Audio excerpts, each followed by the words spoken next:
Hello everyone, hopefully you are doing fine. In today's session, I'm going to talk about the two types of characters. One is antagonist and the other one is protagonist. These two characters often go in conflict with one another in various situations.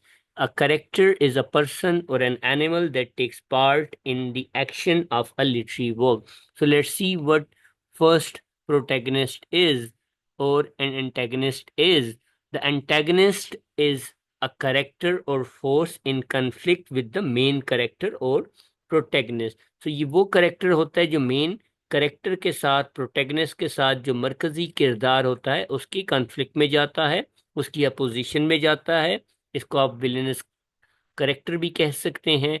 इसमें वो qualities होती हैं जो opposition या conflict में main character के साथ होती हैं। अगर आपने बहुत सी मूवीज देखी हों, टेलीविजन शोज देखे हों या वीडियो गेम्स देखी हों, उसमें एक हीरो होता है और एक उसका अपोजिट करेक्टर होता है जिसको आप विलन करेक्टर कहते हैं। तो ये वो करेक्टर होता है जो कॉन्फ्लिक्ट में होता है मेन करेक्टर के साथ। आप बहुत से करेक्टर्स ऐसे याद कर सकते हैं जो आपको याद होंगे बचपन में, जिनके अंदर वेरियस क्वालिटीज होंगी। इफ यू सी लिटरेचर, तो सैटिन का करेक्टर एक ऐसा करेक्टर है in the paradise lost by John Milton, the one who goes against the protagonist Adam of the pome. Adam के अगेंस्ट सैटिन का करेक्टर ऐसा character था जिसको एंटेगनिस्ट करेक्टर्स की क्वालिटीज दी गई थी। इसी तरीके से हीथ क्लिफ का करेक्टर वुदरिंग हाइट्स में था जिसके अंदर ऐसी विलेनस क्वालिटीज थी या ऐसी क्वालिटीज थी जिसको वाइल्ड बनाती हैं, जो उसको इस तरीके के एक्सट्रीम एक्शंस लेने में मजबूर करती हैं। इसी तरीके से मिस्टर कुर्स का character in the heart of darkness, अगर आप देखेंगे तो वो भी ऐसा ही करेक्टर मिलेगा जो पावर का यूज करता है, वायलेंस का यूज करता है और एग्रेशन का इस्तेमाल करता है। Richard Dick Dudgeon by GB Shaw in Devil's Disciple एक ऐसा करेक्टर है जो एंटेगनिस्ट का रोल प्ले करता है। वो एंडरसन के अगेंस्ट जाता है। इसके अंदर भी नेगेटिव करेक्टरिस्टिक्स थी, लेकिन जब आप इसको डीपली स्टडी करेंगे तो आपको ये करेक्टर में भी अच्छा लगे। जब आप इसको आप स्टडी करेंगे, इस ड्रामा को डेविल्स डिसाइपल के नाम से है। सो प्रोटैगनिस्ट क्या है? फिर वो करेक्टर है जो मेन करेक्टर है लिटरी वर्क के अंदर। सो कुछ नाम अगर आपको याद हो प्रोटैगनिस्ट के तो वो आप रिकॉल कर सकते हैं मूवीज के अंदर, लिटरेचर के अंदर, फिक्शन के अंदर, ड्रामास के अंदर।